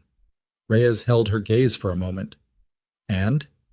Elena looked back at the estate, at the lit windows going dark room by room, at the stone facade and the iron gate and the line of cars on the approach road and the bare trees strung with lights that were no longer lit. "Get your people inside," she said. "He'll surrender." "That's a significant assumption." "I know my husband," Elena said. She did not add. What she knew, specifically, was the sound of something breaking in him that couldn't be unbroken. What she knew was the way he had said how long in a voice that had stopped performing. What she knew was that she had been wrong, for 2 weeks, about one specific thing. Adrian Volkov had known about the baby. He had been carrying the photograph for 14 days, and he had said nothing, and she could not yet calculate what that meant. But it was not nothing. It was in fact the one thing in this entire disaster that she had not seen coming. From somewhere inside the estate came the sound of raised voices, and then, cutting through everything, clear and authoritative and immediately recognizable as the specific register of law enforcement taking control of a space. "Federal agents, nobody move. Keep your hands where we can see them." The night held that for a moment. Then more voices. Movement. The organized sound of a situation being brought under the kind of control that meant it was over. Torres was beside her. "We should move," he said. "There's a vehicle at the north gate." Elena nodded. She took one more look at the estate, at the Harrington stone and the October trees and the lights that were starting to come back on now, room by room, as the generator engaged. And then she turned and walked into the dark of the property, with Torres at her side and Reyes 2 steps ahead, and the drive gone from her bag and the micro SD card gone from her bag, and everything she had spent 19 days building given over to the people who were now dismantling the world she had lived in. Her feet hurt. Her shoulder ached from where the young man's grip had pulled at the joint. Her dress was cold, and she was walking across a wet lawn in the dark in heels, and she pressed her hand once against her abdomen, just once, briefly, through the silk, and then put her arm down and kept walking. Behind her, the estate blazed back to full light, and somewhere inside it, among the federal agents and the panicked guests, and the 43 people whose names were in 6 years of financial ledgers, Adrian Volkov was standing in a room he could no longer control, holding a decision he could no longer delay, with the knowledge that his wife had just handed the night over to people who didn't make deals. Except for the one he was about to ask for. Because Elena had been right about one thing and wrong about another, and the thing she'd been wrong about was about to walk through the north gate behind her and say her name in the dark in a voice that had stopped sounding like the man she'd married and started sounding like someone she didn't recognize and couldn't afford. Not now. Not here, not with Torres 6 feet ahead and Reyes on the radio and the rest of her life sitting on the other side of this field, waiting to begin. Elena. She stopped walking.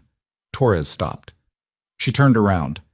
Adrian was standing 20 feet behind her on the wet grass with his jacket gone and his hands, visibly, deliberately, at his sides with his palms facing out, and there was a federal agent on each side of him who had clearly just agreed, in the last 30 seconds, to let him walk those 20 feet to say whatever he was about to say before they took him anywhere. He looked at her across the dark, wet lawn with the light from the estate behind him, and his hands out, and his face doing nothing she had ever seen it do in 9 years of watching it. "I'm going to tell them everything," he said. "Every account, every name, every operation." He paused. "I'm going to dismantle all of it." She said nothing. "I know it doesn't change anything," he said. "I know that." She looked at him for a long moment in the cold October dark. "Then why are you telling me?" she said. He held her gaze across the 20 feet of wet grass. "Because you deserve to hear it from me," he said, "before you hear it from anyone else." The agent on his left touched his arm. He let them turn him around.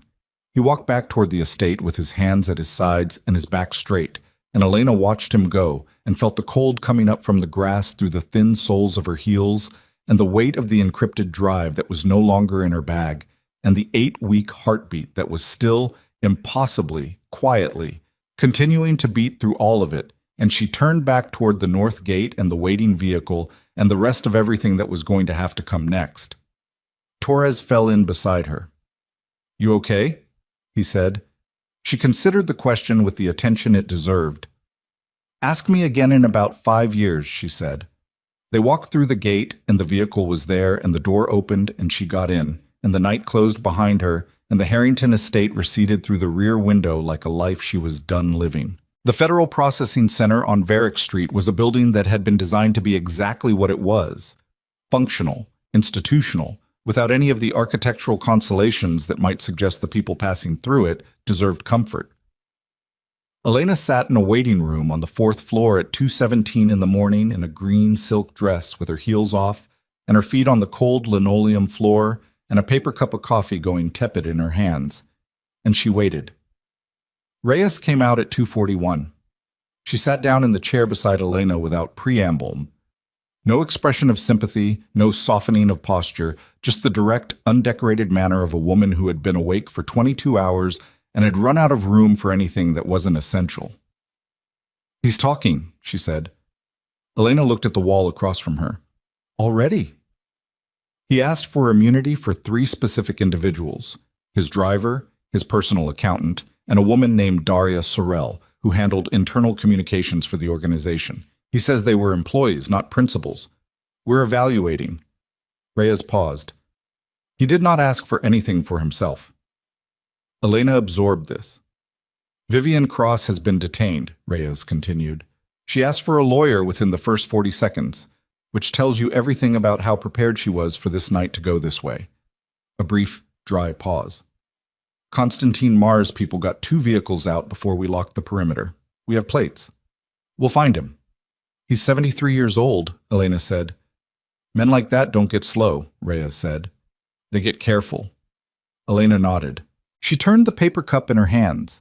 A small, repetitive rotation, the kind her hands did when her brain was working on something her mouth wasn't ready to say yet. "The archive," she said. "Everything you photographed is being processed tonight. The dossiers on the federal names, that goes to the Inspector General's office directly. Separate chain of custody, separate team. We don't touch it." Reyes looked at her sideways.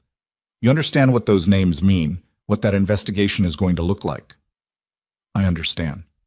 It's going to take years. Some of them will lawyer their way to reduce charges. Some will retire quietly with arrangements we'll never fully see. That's the reality of what's in those files." "I know," Elena said. She had known it since she stood in that archive room and understood the scale of what she was looking at. She had made her peace with imperfect justice somewhere between the basement corridor and the north gate of the Harrington estate, standing in wet grass and heels. "As long as Hargrove is in it." "Hargrove was picked up at his home in Bronxville at midnight," Reyes said. "He cried, apparently. His wife called his attorney, and his attorney called our attorney, and it is going to be a very busy several months for everyone involved." She paused. "The psychiatric evaluation he filed against you is void. We'll have that formally vacated by end of week. Wallace Chu has already been notified." Elena closed her eyes for 3 seconds. The competency petition, the forged evaluation, the fabricated history of delusion and instability, the legal architecture Adrian had built to erase her. It was going to be dismantled by the same system it had tried to use, and that should have felt like triumph, and instead it felt like the removal of a foreign object, necessary, relieving, and leaving behind it the raw evidence of how deep the thing had gone. "Go home, Elena," Reyes said, not unkindly. "Or wherever you're going tonight. We have what we need. We'll be in contact tomorrow." Elena put her shoes back on. She stood up. She looked at Reyes, at the dark circles and the professional composure and the small human acknowledgement in the woman's eyes that this particular case was not a routine case, had not been routine from the first phone call at 11 p.m. in a hotel room. "Thank you," Elena said. "Don't thank me yet," Reyes said. "You still have to testify." Elena almost smiled. "I know." She took her car back to the Meridian. She went upstairs. She took the green dress off and hung it on the back of the bathroom door and stood in the shower for a long time with the water as hot as she could make it, and she let the night come off her in whatever way it needed to come off. The archive smell, the grass and cold, the specific physical residue of a night in which she had been grabbed and run and lied and told the truth and watched something break that she had spent 9 years believing was unbreakable. She did not cry. She wasn't sure yet where the grief was going to land or when or what shape it would take when it did. What she knew was that it was there, accumulated, patient, waiting for the moment she stopped having something more urgent to do, and she was going to have to sit with it eventually the way you sit with any wound that is going to take a long time to close. She dried off. She put on the plain gray sweater and the dark slacks she had worn to Red Hook 10 days ago. She lay down on top of the covers and put both hands flat on her abdomen and stared at the ceiling. The baby's heartbeat was not something she could feel yet. Not physically, not at 8 weeks, not without the Doppler that Dr. Singh would use at the next appointment. But she had seen it on the screen 3 weeks ago, a rapid, definitive flutter, proof of something insisting on continuing regardless of the circumstances it had been conceived into. She held that in her mind like a fixed point. She slept. The months that followed were not clean, Nothing about the dismantling of the Volkov organization was clean, because nothing built over 20 years on money and coercion and compromised institutions dismantles cleanly. It comes apart the way things built wrong always come apart. Slowly, loudly, with a great deal of collateral damage and a great many lawyers and a quantity of press coverage that Elena navigated by declining all of it, every request, every interview, every carefully worded approach from producers who wanted to turn the story of her marriage into something consumable. She moved out of the Meridian after the first week and rented a 2-bedroom apartment in the West Village under her maiden name with a lease that was month to month and furniture that was spare and functional and entirely her own choosing. She hung nothing on the walls for the first 2 months. Then she hung one thing, a framed print of an anatomical diagram of the human heart. Chambers labeled, valves named, the muscle laid out in its patient, complex entirety. That she had bought at a medical bookshop on Warren Street on a Saturday afternoon when she was 5 months pregnant and moving slowly, and had stopped in front of the print in the window and stayed there for a long time before going in to buy it. She went back to work 3 weeks after the gala. Her department head, a blunt, square-jawed man named Gerald Foss, who had been in trauma surgery for 30 years and who had received secondhand some version of the psychiatric complaint Adrian had filed with the hospital, called her into his office on her first day back and looked at her across his desk with the expression of a man who had something uncomfortable to say and had decided to say it directly. "Someone made calls about you," he said, "last month. Claimed you were exhibiting erratic behavior, deteriorating judgment. I put it in a file and I left it there because in 22 years I have never once seen you exhibit erratic behavior in this hospital, and I know the difference between a credible concern and a campaign." "Thank you, Gerald," she said. "Don't thank me. Just—" He stopped. Started again. "Are you all right?" She thought about Reyes asking her the same thing in a different context and her telling Reyes to ask her again in 5 years. "I will be," she said, which was both true and different from all right. And Gerald Foss, who had spent 30 years in trauma surgery and knew the difference between those two things, accepted it without pushing. She was back in the OR on her second day. Her first surgery was a 47-year-old man with a ruptured spleen from a car accident, and she stood at the table and the instruments went into her hands and her brain went to the place it went. The clean, total, present-tense focus that had been the most reliable thing in her life for as long as she could remember. And for 4 hours nothing existed except the work.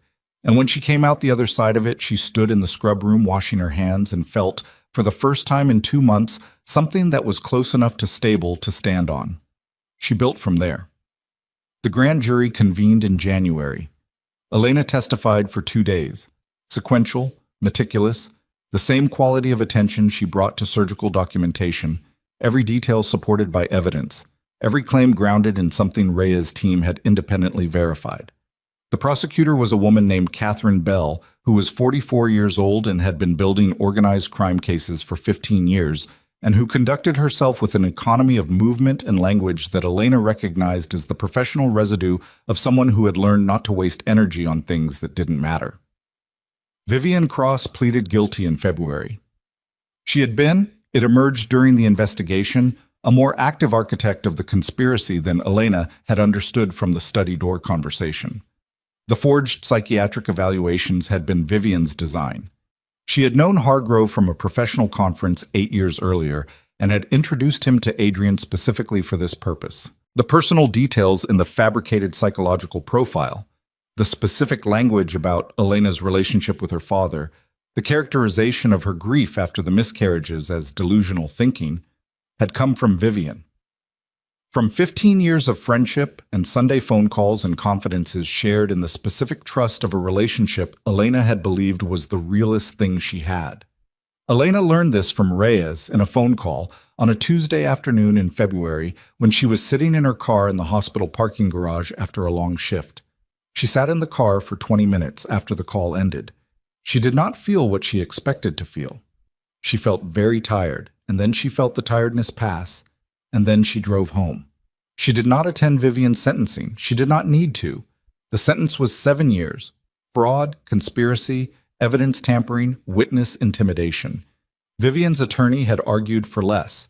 Catherine Bell had argued for more.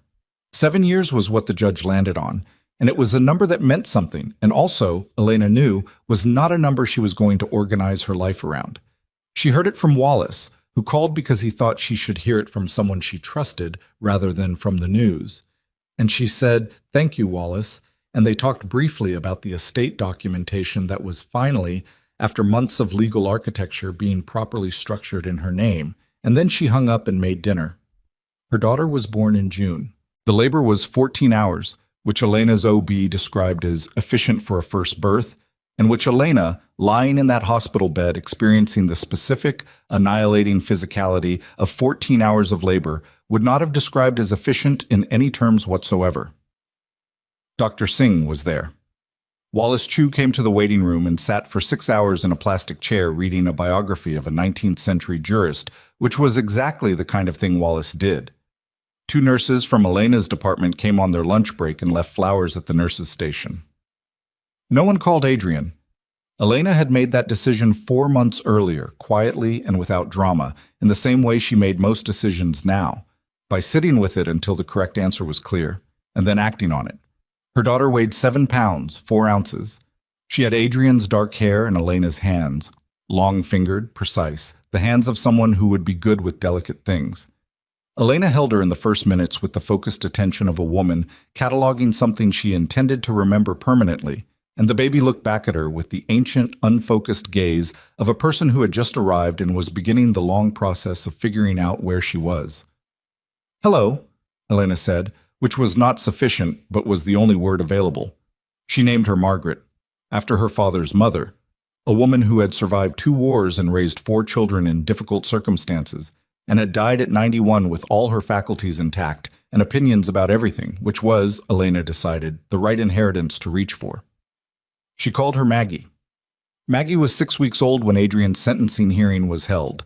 Elena did not attend that either. She was home, in the West Village apartment, with Maggie asleep in the next room and the anatomical heart print on the wall and a cup of tea on the table, and she watched the first 10 minutes of the coverage on her laptop before closing it. She did not need to watch Adrian Volkov sentenced. She had already testified. She had already given everything she had to give to that process, and what happened now was the system's work, not hers.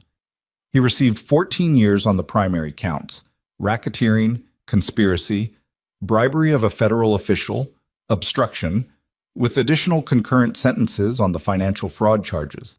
He had cooperated fully, as promised.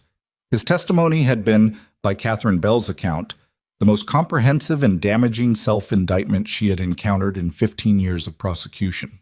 He had dismantled the Volkov organization from the inside out, named names, surrendered accounts, provided documentation that resulted in the arrest of 27 individuals, including 2 sitting state court judges and a former city comptroller. Constantine Marr was arrested in Lisbon in March. He was extradited in August and would stand trial separately, in a proceeding that was expected to take 2 years and generate a volume of press coverage that Elena was already practiced at not reading. The Volkov Foundation was dissolved by court order.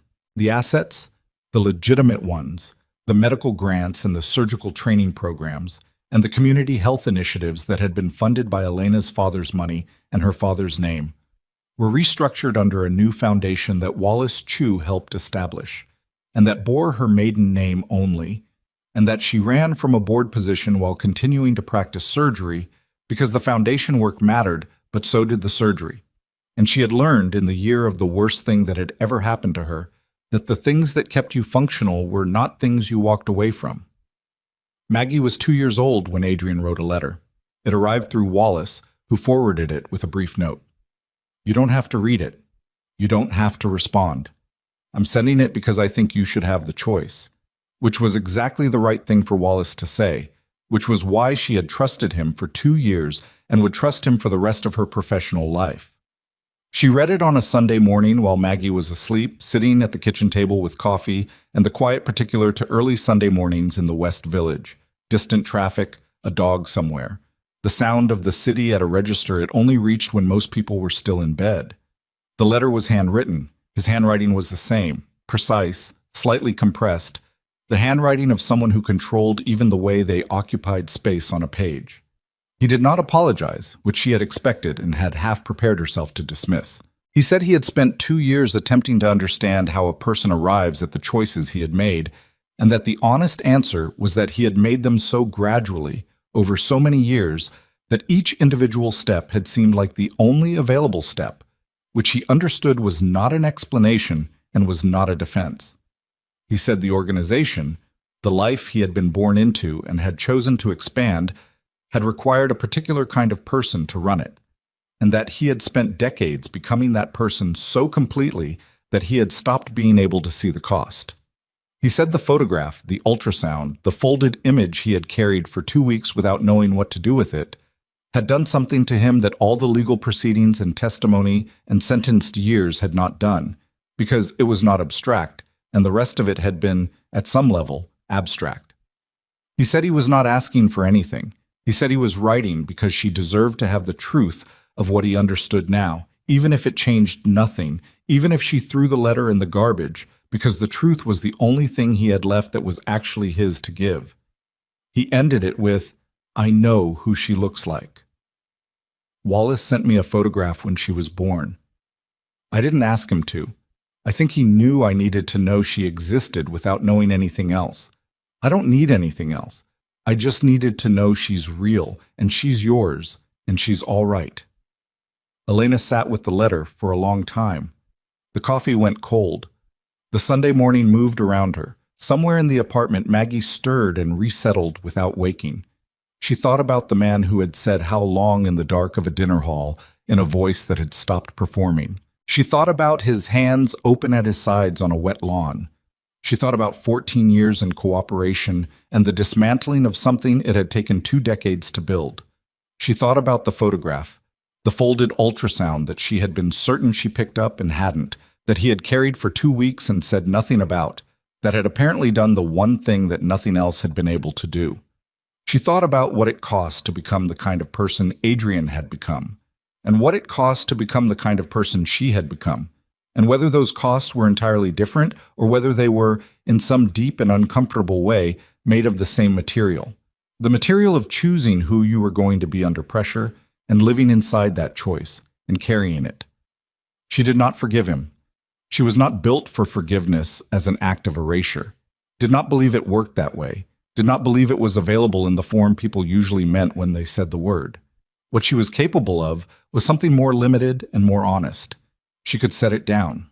Not him, not what he'd done, not the 2 years of depositions and testimony and legal proceedings and the specific cellular exhaustion of having had her life dismantled and rebuilt. She could set down the part of it that she'd been carrying for 2 years as active weight, the hatred and the outrage and the grinding, continuous effort of holding it all together in the face of someone who had tried to take everything from her. She could put that down. What remained after that, what you were left with when you stopped actively carrying the wound, was something quieter and less dramatic than she had expected. Not peace, exactly. More like the scar tissue that forms after a wound closes, tougher than the original, slightly numb in places, and permanent. She folded the letter. She put it in the drawer of the kitchen table where she kept things she wasn't ready to throw away and wasn't ready to display. She got up and rinsed her coffee cup and went to check on Maggie. Maggie was awake, lying in her crib with her feet in the air, examining them with the grave scientific curiosity of a 2-year-old who has recently discovered that feet are interesting. She had Adrian's dark hair and Elena's hands and her own face, which was nobody else's, which was, Elena had decided, the correct face for a person who was going to have to be entirely herself, in a world that was going to require it. "Good morning," Elena said. Maggie looked up from her feet with the sudden luminous attention of a child registering a beloved face and smiled. Elena picked her up. She carried her to the window of the West Village apartment, and they stood there together in the Sunday morning light. The woman who had been through the worst thing she could have imagined and had come out the other side changed in ways she was still cataloging. And the small person who had been the best secret and the greatest unknown and the fixed point around which everything else had been navigated. And they looked out at the street below, the dog walkers, and the coffee shop with its gate going up, and the yellow cab making a slow turn at the corner, and the bare November trees beginning, just barely, to show the first evidence of something deciding to return. 3 years later, Adrian Volkov was released on parole after serving 8 years of his 14-year sentence. Early release contingent on continued cooperation, the terms of which Elena did not read in detail because the terms were not her business, because his sentence was not something she had built her life around, because she had been very deliberate about not building her life around anything that was his. He did not contact her. He kept the agreement that Wallace had communicated on her behalf 2 years into his sentence through the kind of quiet, lawyerly back channel that Wallace was particularly good at. She would not obstruct his parole eligibility. He would not contact her or attempt contact with Maggie. If Maggie, when she was old enough to make her own decisions, chose to seek him out, that was Maggie's choice, and neither of them would interfere with it in either direction. He agreed without conditions. She did not know where he went after his release. She did not look. Maggie was 5 when she asked, for the first time, about her father. They were in the kitchen on a Thursday evening, Elena cooking, Maggie at the table with a drawing she had been working on for 20 minutes, with the focused intensity that characterized everything she did. And she asked, without looking up from the drawing, in the conversational sideways manner of children who are asking important questions but don't want to make a big thing of it. "Where's my dad?" Elena turned off the burner. She came to the table and sat down across from Maggie and looked at her daughter, at the dark hair and the long fingers and the face that was nobody else's. "Your dad," she said slowly, "made some choices that hurt a lot of people. And because of those choices, he's not able to be part of our lives." Maggie looked up from the drawing. She had Elena's eyes, direct, dark, the kind of eyes that wanted complete information. "Did he hurt you?" she said. Elena looked at her daughter for a moment. "Yes," she said. Maggie absorbed this with the seriousness of a 5-year-old processing real information. "Are you still hurt?" Elena thought about it honestly, the way she tried to think about everything now, without the protective padding of the easy answer. "Not the way I used to be," she said. Maggie nodded, apparently satisfied with this. She looked back down at her drawing. After a moment she said, "My drawing is a heart. We learned about them at school." Elena looked at the drawing. The crayon approximation of an anatomical heart, red and slightly lopsided, with what appeared to be an attempt at chambers. "It's a good heart," she said. "It has 4 rooms," Maggie said, with the authority of someone reporting a recently acquired fact. "Did you know that?" "I did know that," Elena said. "Each room does something different," Maggie said. "But they all have to work together or it doesn't work."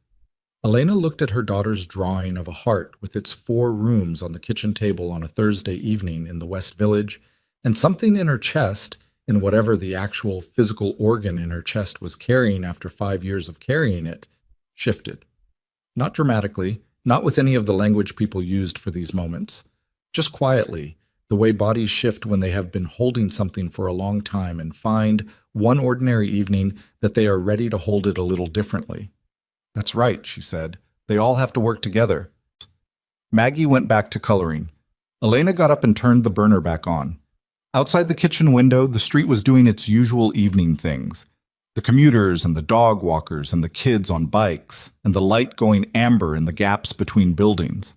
And the city that had held all of this, all of the worst and the most improbable and the most costly of it, went on with its 9 million preoccupations, indifferent and necessary and entirely unchanged. She had saved lives in it for 15 years and planned to save more. She had built a foundation in her father's name that funded surgical training in 4 cities and was about to expand to a 5th. She had a daughter who drew hearts with 4 rooms and asked direct questions and deserved, more than anyone Elena had ever known, a clear answer. She had learned, in the hardest way a person learns anything, that the difference between being destroyed and surviving is not a matter of strength, not the clean, heroic kind, but of the much smaller and less photogenic decision to keep doing the next necessary thing. Keep breathing. Keep working. Keep showing up for the people who need you to show up. Keep your hands steady when the work requires steady hands. The rest of it, the grief, the scar tissue, the drawer in the kitchen table with the letter in it, the man somewhere in the world who had been her husband and was now a fact of her history like any other scar. The rest of it was just weather. You didn't fight weather. You dressed for it and you moved through it, and sometimes it was very bad and sometimes it cleared. The pasta went into the water. Maggie finished the heart and held it up. For you, she said. Elena took it. She looked at the crayon heart with its 4 rooms, each one labeled in the approximate spelling of a 5-year-old. Right, left, top, BOTM. Thank you, she said. She put it on the refrigerator with a magnet. It stayed there for years.